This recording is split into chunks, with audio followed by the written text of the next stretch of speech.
sostenibilidad y potencial en las exportaciones, quien está a cargo de Rafael Flucker. Rafael es agrónomo, cuenta con un MBA y un diplomado en agricultura biodinámica.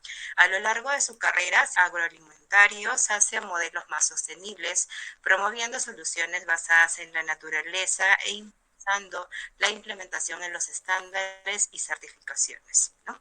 Ha trabajado en empresas transnacionales como Dole, Nestlé, así como en reconocidas organizaciones internacionales como Solidaridad y The Nature Conservancy. Además, ha liderado programas multinacionales de gran alcance, entre ellos el proyecto Paisajes Futuros, orientado a transformar 2 millones de hectáreas hacia la agricultura regenerativa. Actualmente Rafael se desempeña como profesor de agricultura ecológica en la Universidad Científica del Sur y como consultor en temas de agricultura sostenible. Bien. Hola Rafael, gracias por participar de esta tarde, ¿no? Y te cedo el paso para que puedas iniciar con tu presentación. Gracias. Muchas gracias, Stephanie. Bienvenidos a todos. Gracias por estar acá. Nos convoca a un tema bastante interesante y bastante actual, que es la agricultura regenerativa. Vamos a hablar un poco de los principios, la sostenibilidad, las exportaciones. Vamos a hacerlo lo más amplio y ameno posible.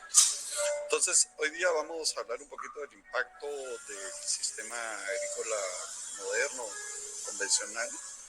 Vamos a ver que existen muchos términos o distintos términos de agricultura sostenible y ver cómo nos vamos relacionando. Vamos también a hacer una interrelación entre cómo de los principios se basan a las prácticas y cómo llegamos hacia los resultados. Muy bien.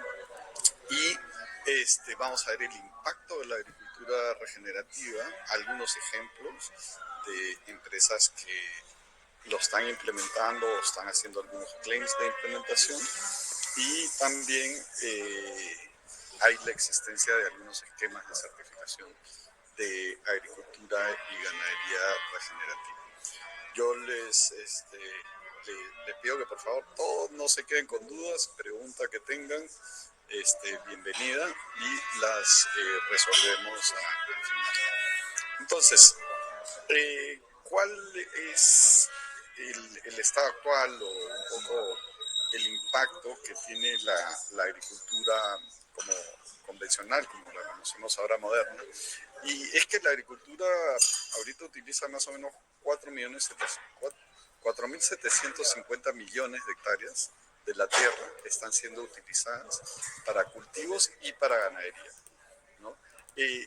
Entre los temporales y los permanentes se ocupan 1.500 millones de hectáreas, mientras que los pastizales y pastos permanentes para ganadería ocupan unos 3.300 millones de hectáreas. O sea, es muchísima tierra la que está, digamos, bajo el manejo agrícola.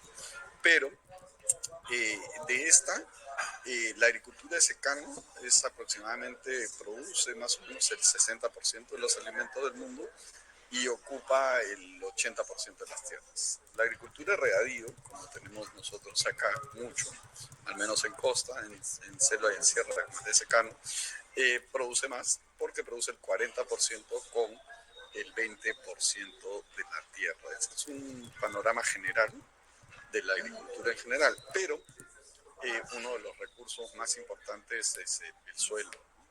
Y hay un aumento del cambio del uso en el suelo,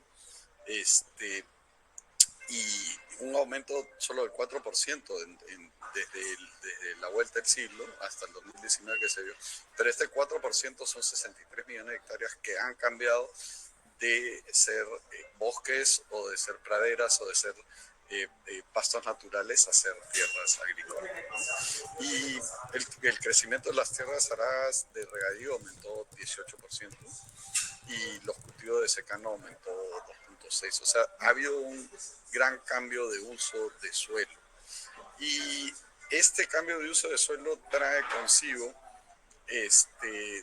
perturbaciones al estado natural del suelo o a su fertilidad natural, sobre todo pues con todas las labores agrícolas que se implementan y que se hacen. Entonces, esto de acá hace que el sobrelaboreo, hay gente que hace muy bien, pero normalmente se sobrelaborea y la sobrefertilización, sobre todo con fertilizantes sintéticos, hace que hay una degradación del suelo. Y más o menos un tercio de los suelos agrícolas sufren una degradación de moderada a severa, o sea, no se está recuperando la fertilidad natural del suelo, no se trabaja en incrementar su fertilidad, sino simplemente en explotarlo, ¿no? Y esta degradación es provocada o es bastante antropogénica y afecta el 34% de las tierras agrícolas, o sea, el 33-34%. Esto es que hay 1.600 millones de hectáreas que están perdiendo sus características, sus propiedades, se están degradando. Y como saben, la mayoría de la formación del suelo es un proceso lento. Nosotros podemos trabajar lo vamos a ver más adelante, en ciertas prácticas para aumentar o devolverle la fertilidad al suelo, pero muchas veces se trabaja en el sentido contrario.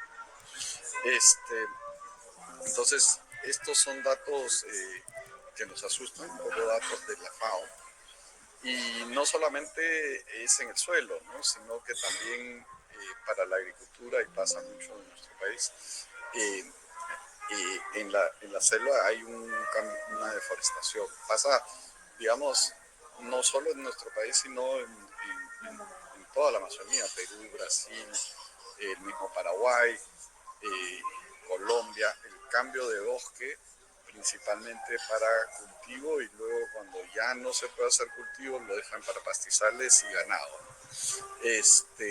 Y en los últimos 10 años, digamos en una década, del 2010 al 2020, fueron 4.7 millones de hectáreas al año. Y esto ha aumentado. Esto ha aumentado, hay una tasa. Entonces, la agricultura es uno de los principales drivers de deforestación. ¿Y qué pasa cuando se pierde el bosque, cuando se hace este cambio de uso de suelo? Lo que pasa o lo que sucede, que es bastante dramático, es que se pierden muchos de los servicios ecosistémicos que el bosque o los ecosistemas naturales brindan, ¿no? Que tienen un equilibrio y brindan unos servicios ecosistémicos para que se mantenga funcionando y en equilibrio. Es un tema de pensamiento sistémico.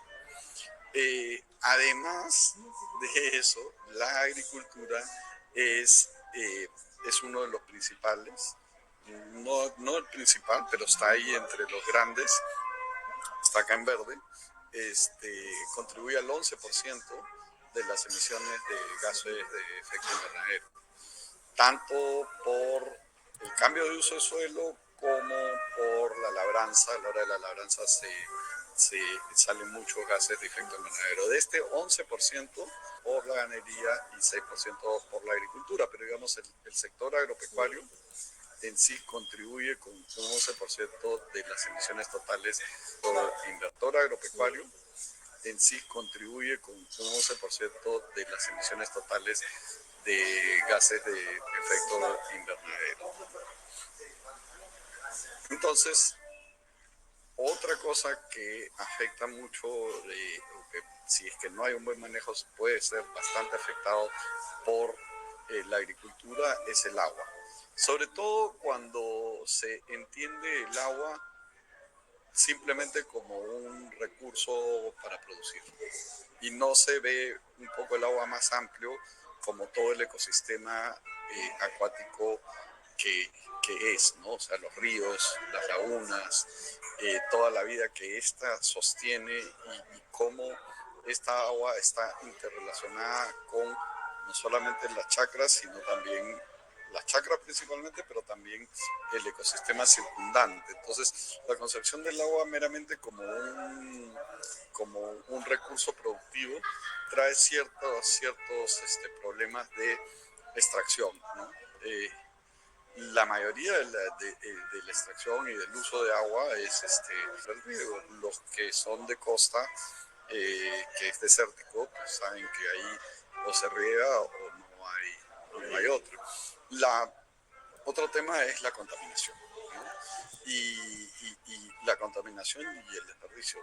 Y cuando hablamos de contaminación del agua, hablamos de no hacer curvas de nivel y que venga una escorrentía y que lave mi suelo hacia los ríos y estas partículas la contaminen, hasta la contaminación con exceso de fertilizantes que puede provocar cosas graves como la lixiviación de nitratos y nitritos y luego alguien toma agua, se contamina la napa y luego alguien toma agua de un pozo con nitratos, nitritos, lo podemos contaminar.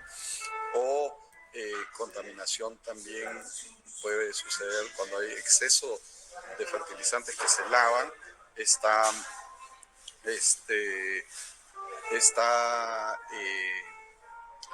está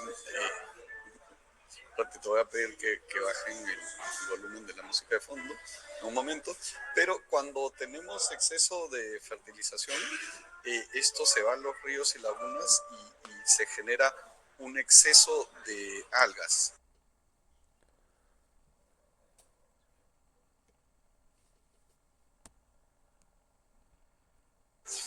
Un proceso de eutroficación, ¿no? Y por ejemplo, un caso clásico de afectación de la agricultura a la napa o a la extracción ha sido, en el caso de Villacurí, la cantidad de pozos que se hicieron y bajó el acuífero y la huacachina se secó.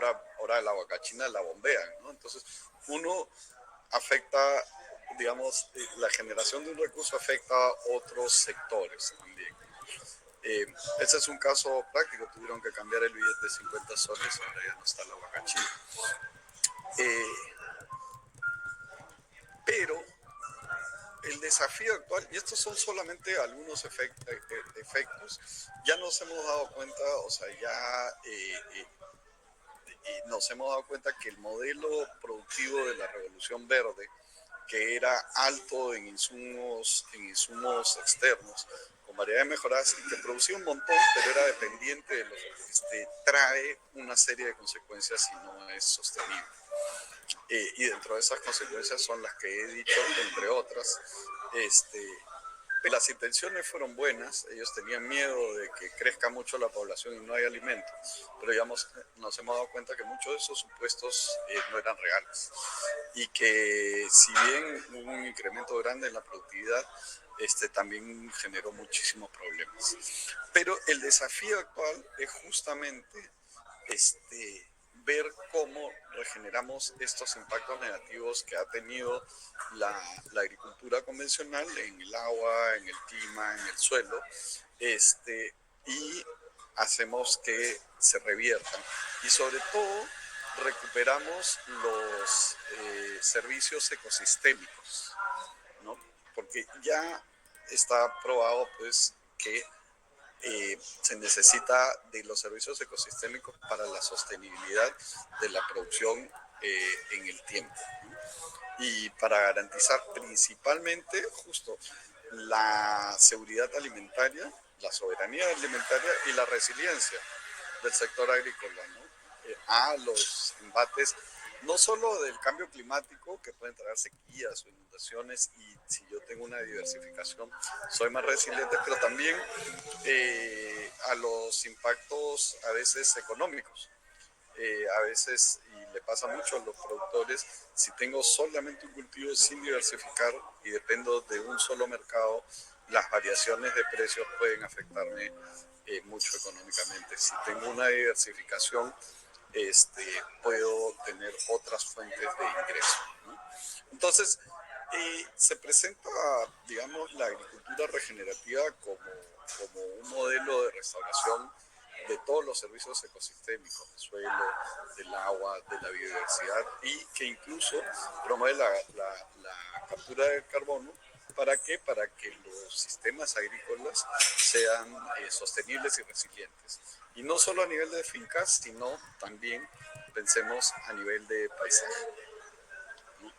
Ahora, hay muchísimos términos, ¿no? Entonces, que pueden ser confundidos y que esta cantidad de diferentes términos pueden generar cierta confusión.